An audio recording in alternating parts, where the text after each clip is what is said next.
ವೀಕ್ಷಕರೇ, ನಿಮಗೆಲ್ಲರಿಗೂ ನನ್ನ ಯೂಟ್ಯೂಬ್ ಚಾನಲ್ಗೆ ಸ್ವಾಗತ. ಆರುವುದೇ ದ್ವೇಷದ ಜ್ವಾಲೆ ಭಾಗ 43ರ ಪ್ರೋಮೋ.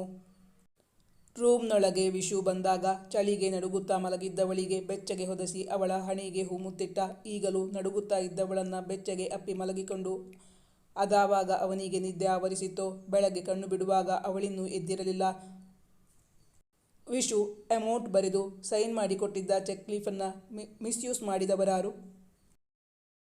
ಕೆಳಗೆ ಬೀಳಲಿದ್ದ ಅವಳನ್ನು ಅವನ ಬಲಿಷ್ಠ ಬಾಹುಗಳು ಬಂಧಿಸಿಕೊಂಡವು. ಹೂವಿನ ಮೂಟೆಯನ್ನು ಎತ್ತಿಕೊಂಡು ಬಂದಂತೆ ಅವಳನ್ನು ಎತ್ತಿ ತಂದು ಬೆಡ್ ಮೇಲೆ ಮಲಗಿಸಿದ.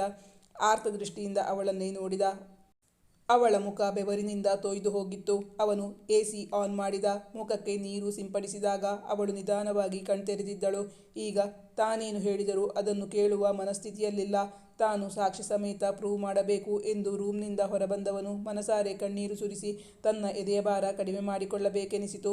ವಿಶು ಸಿಡಿಯುತ್ತಿದ್ದ ತಲೆಯನ್ನ ಗೋಡೆಗೊರಗಿಸಿ ತನ್ನನ್ನು ಹೇಗೆ ಸಮರ್ಥಿಸಿಕೊಳ್ಳುವುದು ಎಂದು ಯೋಚಿಸುತ್ತಿದ್ದ. ಅವನ ಹಸಿವು ಯಾವತ್ತೋ ಸತ್ತು ಹೋಗಿತ್ತು. ಆದರೆ ಅವಳು ಹಸಿದುಕೊಂಡಿರುವಳಲ್ಲ. ಅಡುಗೆಯಾಕೆಗೆ ಹೇಳಿ ಅವಳಿಗೆ ಊಟ ಕೊಡಲು ಹೇಳಿದ.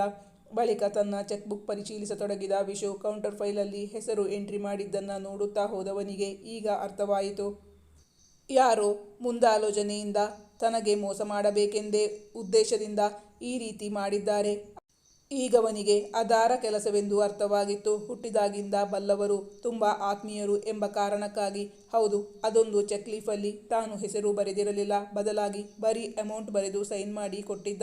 ಅದನ್ನವರು ಈ ರೀತಿ ಮಿಸ್ಯೂಸ್ ಮಾಡಿಕೊಳ್ಳುತ್ತಾರೆ ಎಂದು ಕನಸಲ್ಲೂ ಅಂದುಕೊಂಡಿರಲಿಲ್ಲ. ಹಾಗಾದರೆ ಅವರಾರು? ಆ ಹೆಸರು ತಾನು ಎಂಟ್ರಿ ಮಾಡಿಲ್ಲ, ತನ್ನ ಹ್ಯಾಂಡ್ ರೈಟಿಂಗ್ನಲ್ಲಿ ಇಲ್ಲ.